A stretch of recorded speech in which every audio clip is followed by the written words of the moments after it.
ಊಟ ಮಾಡುವುದಕ್ಕೆ ಕಿರಿಕಿರಿ ಮಾಡುವಂಥ ಮಕ್ಕಳನ್ನ ಹೇಗೆ ನಿಭಾಯಿಸೋದು ಅಂತ ತಿಳ್ಕೊಳ್ಳೋದಕ್ಕೆ ಕೆಲವು ಟಿಪ್ಸ್ನ ಹೇಳ್ತೇನೆ. ಫಸ್ಟ್, ಊಟದ ಸಮಯ ಶಾಂತವಾಗಿರಲಿ. ಊಟ ಮಾಡಿಸುವಾಗ ಮಕ್ಕಳಿಗೆ ಬೈಯೋದು, ಹೊಡೆಯೋದು, ಹೆದರಿಸೋದು, ಒತ್ತಾಯ ಮಾಡೋದು ಮಾಡಬೇಡಿ. Let the meal time be peaceful.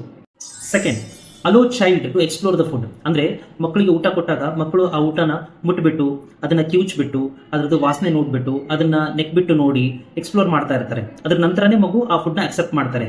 ಈ ಥರ ಮಾಡಿದಾಗ ಅಥವಾ ಮಗು ಊಟ ಕೆಳಗೆ ಬಿಡಿಸ್ಕೊಂಡಾಗ ನೀವು ಸ್ಟ್ರೆಸ್ ಆಗೋಕೆ ಹೋಗ್ಬೇಡಿ. ಥರ್ಡ್, ಸರಿಯಾದ ಸಮಯ ಪಾಲನೆ.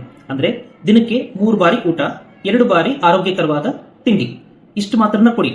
ಮಗುಗೆ ಪದೇ ಪದೇ ಹಾಲು ಕುಡಿಸ್ದೆ, ಪದೇ ಪದೇ ಬಿಸ್ಕಿಟ್ ಕೊಟ್ಟೆ, ಸ್ನ್ಯಾಕ್ಸ್ ಕೊಟ್ಟೆ ಅಂತಂತಂದ್ರೆ ಹಸು ಬರೋದೇ ಇಲ್ಲ, ಮಗು ಸರಿಯಾಗಿ ಊಟನೇ ಮಾಡಲ್ಲ.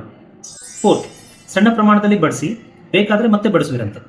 ನೀವು ಒಂದ್ ವೇಳೆ ಪ್ಲೇಟಲ್ಲಿ ತುಂಬಾ ಆಹಾರ ತಗೊಂಡ್ಬಿಟ್ರಿ ಅಂತಂದ್ರೆ ಆ ತುಂಬಾ ಆಹಾರ ತಗೊಂಡಿರೋದನ್ನ ಮಗು ನೋಡಿದ್ರೆ ಅದು ನೋಡ್ತಾ ಇದ್ದಂಗೆ ಗಾಬರಿ ಆಗ್ಬಿಡುತ್ತೆ, ಬೇಡ ಅಂತ ಒತ್ತಾಯ ಮಾಡಕ್ ಸ್ಟಾರ್ಟ್ ಆಗುತ್ತೆ. ಅದೇ ಸ್ವಲ್ಪ ಕಟ್ಟಾಗ ಏನಾಗುತ್ತೆ, ಮಗು ಅದನ್ನ ಆಸಕ್ತಿಯಿಂದ ಮುಗಿಸಿದ ಮೇಲೆ ಮತ್ತೆ ಬೇಕಾದ್ರೆ ಪುನಃ ಬಡಿಸಬಹುದು. Fifth, family pot diet. ಅಂದ್ರೆ ನೀವು ಮಗುವಿಗೆ ದಿನೇ ದಿನೇ ಸ್ಪೆಷಲ್ ಆಗಿ ಏನೋ ಆಹಾರ ಮಾಡಿ ಕೊಡುವಂತಹ ಪ್ರಯತ್ನಗಳನ್ನ ಮಾಡಬೇಡಿ. ನಿಮ್ಮ ಮನೆಯಲ್ಲಿ ನಿಮಗೋಸ್ಕರ ಮಾಡುವಂತಹ ಆಹಾರವನ್ನೇ ಮಗು ಕೂಡ ಕೊಡಬೇಕು. Sixth, repeated exposure. ಅಂದ್ರೆ ಒಂದು ಹೊಸ ಆಹಾರವನ್ನ ಮಗು ಅಕ್ಸೆಪ್ಟ್ ಮಾಡ್ಕೋಬೇಕು ಅಂತಂದ್ರೆ, ಒಪ್ಪಬೇಕು ಅಂತಂದ್ರೆ ತಿನ್ನೋದಕ್ಕೆ, ಅದು ಸುಮಾರಾಗಿ ಒಂದು 10 ರಿಂದ 15 ಸಲ ಆ ಆಹಾರವನ್ನ ಪ್ರಯತ್ನಿಸಿರ್ಬೇಕು. ಹೌದಾ? ಒಂದೇ ಸಲಕ್ಕೆ ಹೊಸ ಆಹಾರನ ತಿನ್ನೋದಕ್ಕೆ ಮಕ್ಕಳು ಧೈರ್ಯ ಮಾಡಲ್ಲ. Seventh, limit distractions. ಅಂದ್ರೆ ಟಿವಿ ತೋರಿಸ್ತಾ, ಫೋನ್ ತೋರಿಸ್ತಾ ಊಟ ಮಾಡೋದನ್ನ ಆದಷ್ಟು ಅವಾಯ್ಡ್ ಮಾಡಿ. Mindful eating is always better for the child. Eighth, role model. ತಂದೆ ತಾಯಂದ್ರು ನೀವು ಮಗು ಮುಂದೆ ಹಣ್ಣುಗಳನ್ನ, ತರಕಾರಿನ ತಿಂತಾ ಇದ್ರೆ, ಶಿಸ್ತಿನಿಂದ ಕೂತ್ಕೊಂಡು ಊಟ ಮಾಡ್ತಾ ಇದ್ರೆ, ನಿಮ್ಮನ್ನು ನೋಡಿದ ಮಗು ಅದು ಕೂಡ ಅದನ್ನು ಫಾಲೋ ಮಾಡಕ್ಕೆ ಟ್ರೈ ಮಾಡುತ್ತೆ. ಒಂದು ವೇಳೆ ನೀವು ಮಗು ಮುಂದೆ ಚಾಕ್ಲೇಟ್ಸ್ ತಿಂದೆ, ಜಂಕ್ ಫುಡ್ಸ್ ತಿಂದೆ, ಚಿಪ್ಸ್ ತಿಂದೆ ಅಂತ ಮಾಡಿದ್ರೆ ಮಗು ಕೂಡ ಅದನ್ನೇ ಅಭ್ಯಾಸ ಮಾಡ್ಕೊಳ್ಳುತ್ತೆ. ನೈನ್ತ್, ಅಡುಗೆ ಮಾಡುವಂತಹ ಪ್ರಾಸೆಸ್ ಅಲ್ಲಿ ಮಗುವಿನ ಭಾಗವಹಿಸುವಿಕೆ.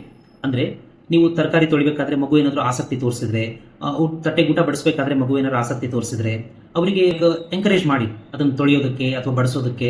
ಸ್ವಲ್ಪ ಚೆಲ್ಲಿದ್ರೂ ಪರವಾಗಿಲ್ಲ.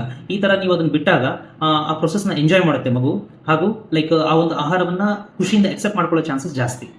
ಸೊ ಮಗು ಏನ್ ತಿನ್ಬೇಕು, ಯಾವಾಗ ತಿನ್ಬೇಕು ಅಂತ ನೀವು ಡಿಸೈಡ್ ಮಾಡಿ, ಬಟ್ ಎಷ್ಟು ತಿನ್ಬೇಕು ಅಂತ ಮಗುನೇ ಡಿಸೈಡ್ ಮಾಡಿ. Take care.